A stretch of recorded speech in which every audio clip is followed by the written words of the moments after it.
tidak khusyuk cerita lain. Kalau sudah berusaha, oleh karena itu maksimal kita berusaha. Bayangan selalu datang. Bahkan ada persoalan selama ini bukan urusan kita. Ketika sholat dia datang, bisa seperti itu. Ya, nggak ada kayak mengain kita. Bapak ada nggak berhubungan dengan para artis? Kan nggak ada. Tapi ketika sholat kali aja sekali-kali dia datang, dan itu kan ke dalam ingatan kita. Ketiga apalagi kita, sedangkan ancaman yang telah Allah janjikan kepada mereka yang lalai terhadap sholat itu adalah berupa wailun, yaitu diterjemahkan mengandung makna ini ada 4. Wailun itu arti pertama adalah hilakun, yang bermakna kebinasaan. Yang kedua, wailun artinya hasratun, yaitu penyesalan. Bukan ha, kalau ha itu kan kerugian. Hasrat artinya penyesalan. Wailun juga artinya azabun, yaitu azab atau siksa. Wailun juga artinya wadin fi jahannam, sebuah lembah yang berada di dalam neraka jahannam. Nah, untuk yang terakhir ini kita jelaskan ada 3 hadis yang berkaitan dengan wailun ini. Nah, pertama, Abu Sa'id Al-Khudri radhiyallahu anhu menyebutkan Rasulullah pernah bersabda, wailun wadin fi jahannam yahwi fihi al-kafir 40 kharifan qabla yablugha qa'ran was-sa'ru jabal bin nar yas'alu fi 70 kharifan thumma yahwi bi kadzalika fihi abada. Wail adalah lembah di dalam neraka. Wail sebuah lembah di dalam neraka jahannam, di mana orang kafir kalau jatuh dari atasnya itu ke bawah memakan waktu 40 tahun baru sampai ke dasar wail. Jatuh kan memakan, ada waktu ya. Kalau jatuh dari atas ini kan ada waktu. Atau jatuh dari lantai 1 ke bawah kan ada waktu untuk beberapa detik ya. Nah, ini memakan waktu 40 tahun. Itu kedalamannya.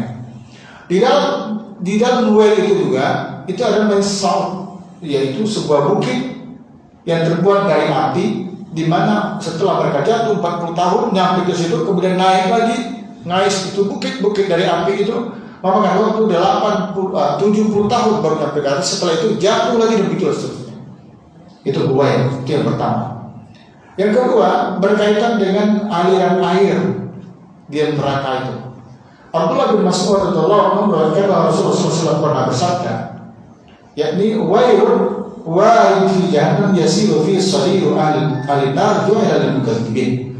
Wail adalah sebuah lembah di dalam neraka jahannam yang mengalir di dalamnya darah. Sadid itu adalah darah bercampur nanah. Kalau pernah dulu kena bisul, ingat kan kena bisul? Ya, jerawat lebih gede dari jerawat, kena bisul di paha di mana? Sebelum dia meletus itu kan kita congkel. Itu kan kalau tidak nanah toh, tapi ada darah itu sadid. Nah, adalah darah bercampur nanahnya penghuni neraka. Dan semua itu diperuntukkan bagi mereka yang mendustakan agama, minuman dan makanan pendusta agama. Penghuni neraka itu Pak. Jadi kan melepuh itu kan melakukan air. Jadi penghuni neraka itu melepuh. Jadi kalau kita masuk neraka kita nggak kuat, makanya mendingan wakin azab benar. Karena orang masuk neraka itu posturnya tidak seperti kita, nggak ada. Ya, tidak ada yang seperti kita posturnya penghuni neraka itu nggak ada. Bayangkan saja, gerahamnya saja sebesar Bukit Uhud. Gerahamnya, Bukit Uhud itu tingginya lebih 300 meter, 300 berapa puluh meter itu dari permukaan laut. Lebarnya 18 kilo. Nah, gerahamnya penghuni jahanam itu sebesar Bukit Uhud. Ini siapa nih yang ahli konstruksi di sini? Yang insinyurnya ini. Kalau misalnya satu geraham sebesar masjid ini misalnya, kan bisa dikonstruksikan kan ya? Bisa kan? Satu mulut itu berapa geraham, berapa gigi serinya, berapa taringnya, kan bisa kebayang kepalanya segede, mulut segede apa, kepala seperti apa, badannya seperti apa, kan bisa. Tapi kalau geraham sebesar Bukit Uhud 18 km persegi, segede apa tuh kepala, segede apa badannya. Nah itulah kalau penghuni neraka. Jadi itu kulitnya tebal banget itu kulitnya. Untuk apa? Liyazuqul azab. Kenapa penghuni neraka dibesarkan badannya oleh Allah? Karena kalau badannya seperti badan manusia pada umumnya, itu neraka nggak ada apa gunanya untuk neraka. Kenapa? Langsung hangus, selesai. Tapi kalau baru gede betul-betul dia merasakan liyazuqul adzab, agar mereka merasakan itu siksaannya. Makanya katakan kullama nadijat juruhum badalnahum jurudan ghairaha. Setiap kali kulit yang tebal itu sudah matang masak, ganti lagi dengan kulit yang lain. Nah, dari kulit-kulit seperti itulah, badan yang gede seperti itulah, keluarlah darah nanah. Kalau bahasa Sumatera itu ada namanya air malo, tahu? Sama sih air malo juga ya, yang keluar dari kulit-kulit habis terbakar itu. Subhanallah. Nah itu untuk siapa? Lil mukadzibin, untuk para pendusta agama. Riwayat Imam Baihaqi ini dalam kitab referensinya, ini dalam kitab Al-Bi'su wan Nusyur karya Imam Baihaqi, itu saya ambil. Kemudian apa binti Asad ini perkataan beliau, bukan hadis Nabi. Ketika itu beliau mengomentari tentang panasnya api neraka. Apa kata dia? Al-wailu wan fi jahannam law sirtihi al-jibalu lanma'a min harrihi. Wail adalah sebuah lembah di dalam neraka jahanam, sama dengan yang dua tadi sebelumnya.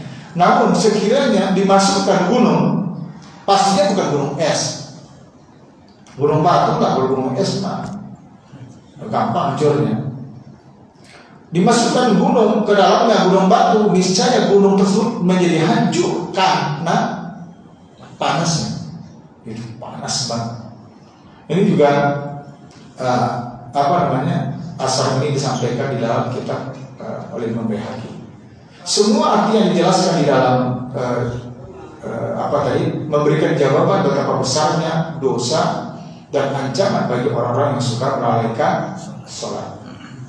Baik, bagian terakhir, kemudian wayamna'un al-ma'un, dan enggan dalam arti menolong dengan barang berguna.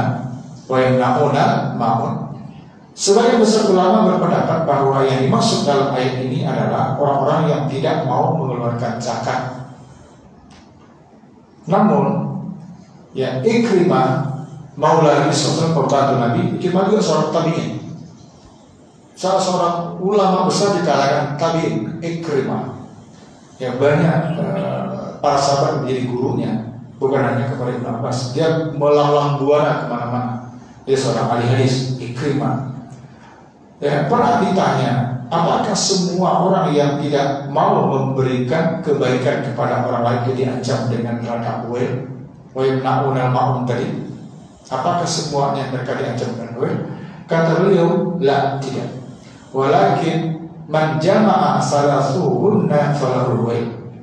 Tetapi barang siapa yang mengumpulkan ketiga-tiganya, ada tiga, kalau tiga itu ada pada dia, maka layak mendapatkan neraka Wail. Pertama apa? Tarkus sholat, tidak sholat.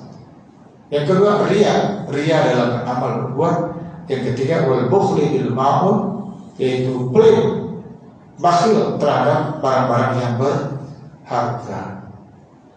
Nah, kalau ketiga-tiganya ada pada dia, udah deh, kena sudahlah untuk menjadi penghuni neraka Wail yang memang memiliki tempat yang sangat spesifik di dalam neraka jahanam.